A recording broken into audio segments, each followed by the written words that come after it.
Hi guys, I'm Daisy. And I'm Aiden. Welcome back to our last experiment. I can't believe we're at the last one. From your kit, you'll need your paint, your palette, your paintbrush, and your awesome display box. For this final experiment, we're going to be painting our display to display all of our cool science experiments. But for this, we'll need a special guest. Hi, I'm Brody, and I'm going to be painting our fabulous display.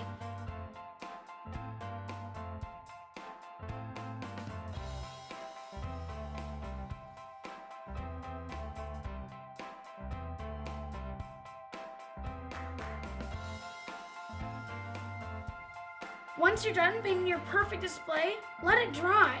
Then we're going to build it. Awesome job, Brody. This is perfect. You're just gonna take the cardboard tabs and stick them in the correct holes.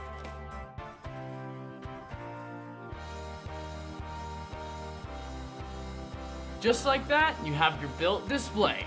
Now, let's put our science creations inside. Wow, that looks so pretty.